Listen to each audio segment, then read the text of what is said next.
Collar السلام علیکم.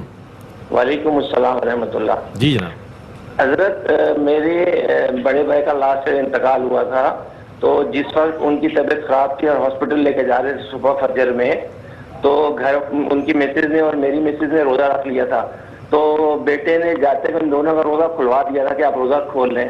تو کیا ہم کو ان روزوں کی کیا کرنی ہوگی؟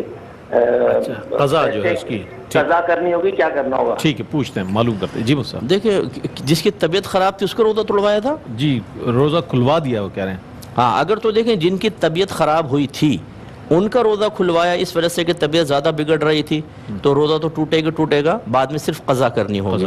اور اگر تیمار داروں کا بھی روزہ توڑوا دیا کہ آپ لوگ ساتھ جا رہے ہیں، آپ بھی روزہ توڑ دیں، ہاں تو پھر یہ ایسی سچویشن نظر آ رہی ہے. پھر تو یہ جائز نہیں ہوگا، کیونکہ اتنی کوئی مشقت نہیں ہوتی ہاسپٹلس کے اندر. آدمی روزہ رکھ سکتا ہے اور اس کو چلا سکتا ہے. اس صورت میں پھر قضا بھی ہے اور کفارہ بھی. اور کفارے میں 60 روزے لگاتار رکھنے ہوں گے. یہ قضا کا روزہ چاہے علیحدہ رکھ لیں، لیکن 60 روزے لگاتار رکھنے ہوں گے. اگر مرد ان میں سے ایک بھی روزہ درمیان میں چھوڑ دے گا تو نئے سرے سے گنتی شروع ہوگی. جبکہ خواتین کے لیے آسانی ہے کہ اگر بیچ میں ایام حیض آ جاتے ہیں، وہ گیپ آ جاتا ہے، تو وہ سابقہ تعداد سے ہی کنٹینیو کریں گے، ان کو دوبارہ رکھنے کی حاجت نہیں. ایک یہ پوچھا تھا کہ اگر ہم 10 روزہ تراویح پڑھ لیتے ہیں تو کیا بقیہ ایام میں تراویح جاری رکھیں گے یا فارغ ہو گئے؟ تو فارغ نہیں ہوتے بھائی جان. پورے مہینہ جب تک رمضان رہے گا ہر رات میں 20 رکعت تراویح سنت موقدہ ہے، مردوں کے لیے بھی عورتوں کے لیے بھی. تو اس کے بعد پھر آپ کنٹینیو رکھیں. اچھا، اس سے روزہ متاثر نہیں ہوگا اگر کوئی مطلب تراویح نہ پڑھے؟ یہ بھی غلط خیال ہے. بعض کہتے ہیں جی نماز تو پڑھتے نہیں، روزہ رکھ رہے ہیں. نماز ایک الگ مستقل عبادت ہے، روزہ ایک الگ مستقل عبادت ہے. اگر فرض نماز بھی چھوڑ دے تو روزے پہ کوئی فرق نہیں پڑے گا، وہ تو فرض ادا ہوگا. ہاں وہ گناہگار ضرور ہوگا. ایسی سنت موقدہ کا ترک کرے گا، عادت بنا لے گا تو گناہگار ہوگا، مناسب نہیں ہے، اس کو ادا کرنی چاہیے. لیکن روزے کی صحت پہ کوئی فرق نہیں پڑتا. جی یہ بالغ کو اگر 7.5 تولہ سونا دیا تو بالکل جب سال اس کے قبضے میں آنے کے بعد سال گزرے گا تو اس بچی یا بچے پر زکوٰۃ واجب ہو جائے گی. اور دے گا کیسے؟ وہ سونے سے ہی دے گا کہ سونے کا حصہ بیچے اور پھر اس کی یعنی کل ٹوٹل قیمت نکال لیں اور لگوا لیں. قیمت لگوانے کے بعد اس کو 40 سے ڈیوائیڈ کریں، جو آنسر آئے اتنا پیسہ دینا ہے. اب اتنے کا چاہے گولڈ بیچ کر دے دیں، چاہے ویسی کیش کسی سے لے کر دے دیں، لیکن زکوٰۃ ادا کرنی ہوگی. اور یہ کہہ رہی ہیں کہ اگر میں اس طرح کروں کہ تھوڑا دے دوں اس کو، تھوڑا اپنے پاس رکھوں تاکہ زکوٰۃ بنے ہی نہیں. اس میں 2 چیزیں ہیں کہ اگر تو کوئی بہت ہی سخت شرعی مجبوری ہے تو یہ ہیلہ چل سکتا ہے، لیکن اگر صرف زکوٰۃ بچانے کی نیت ہو تو پھر یاد رکھیں گناہگار ہوں گے، کیونکہ زکوٰۃ ادا کرنا واجب ہے اور ہم زکوٰۃ اللہ کے حکم سے بھاگنے کے لیے یہ معاملہ کر رہے ہیں. تو یہ بالکل ویسا ہوگا جیسے بنی اسرائیل کے لوگوں نے ہفتے کو مچھلی کا شکار منع تھا تو جمعے کو نالیاں بنا دیں، ہفتے کو مچھلیاں گڑھوں میں آ گئیں، ہفتے کو شکار نہیں کیا، اتوار کو کیا. تو یہ بھی ہیلہ اختیار کیا اور عذاب نازل ہوا. تو اللہ کے احکام سے بھاگنے کے لیے ہیلہ اختیار کرنا یہ ٹھیک نہیں ہوتا. اور پچھلے سال اگر زکوٰۃ نہیں دی تھی مثال کے طور پہ، اب جیسے 50,000 کہہ رہی ہیں بنی، تو اب جب نیکسٹ ایئر نکالیں گے تو وہ پچھلے سال کی 50,000 تو نکالنی ہے. اور اس وقت جو کل مال ہے اس کی علیحدہ نکالنی ہے. اگرچہ وہ 50,000 اس میں بھی شامل ہوں گے، اس کی علیحدہ بنے گی اور پچھلے سال کے 50,000 تو دینے ہی ہوں گے. اور روزہ ٹوٹنا اور فاسد ہونا یہ ایک بات ہوتی ہے. عربی میں فاسد کہتے ہیں، اردو میں ٹوٹنا کہتے ہیں.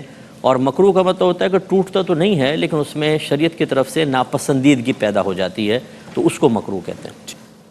یہ پلاٹ پر اگر زکوٰۃ واجب ہو رہی ہے، ابھی اگر پیسے نہیں ہیں تو حساب کر کے رکھیں اس کا. جب اللہ تعالیٰ وسعت دے تو فوراً سے پیشتر اس کی زکوٰۃ نکالیں. اور اگر آپ اس پلاٹ کو بیچ کر نکال سکتے ہیں تو بہت اچھی بات ہے، یا اور کوئی ایسا گھر کا سامان جیسے گولڈ وغیرہ آپ کی ملکیت میں، اس کو بیچ کر زکوٰۃ ادا کریں. لیکن اگر ایسا کوئی سورسز نہیں ہے تو حساب بنا کے رکھیں، جب اللہ پیسہ دے تو اس کو ضرور ادا کرنی ہوگی. اور بسم اللہ الرحمن الرحیم. جوابات کی طرف آتے ہیں. ایک بہن نے فرمایا کہ یہ کموڈ میں بیٹھنا اس میں ناپاکی وغیرہ ہو جاتی ہے، تو کیا اس کے اندر فراغت کا کیا حکم ہے، اور اگر مجبوری ہو تو کیا کیا جائے؟ دیکھیں بامر مجبوری باہر تو تقریباً سب یہی ہے. سعودی عرب کے اندر بے شمار مقامات پر، اور اسی طرح جب آپ جہاز وغیرہ میں سفر کرتے ہیں تو یہی مسائل ہوتے ہیں. تو اگر انسان تھوڑا سا احتیاط کے ساتھ مطلب فراغت حاصل کرے تو اپنے آپ کو ناپاکی سے بچا سکتا ہے.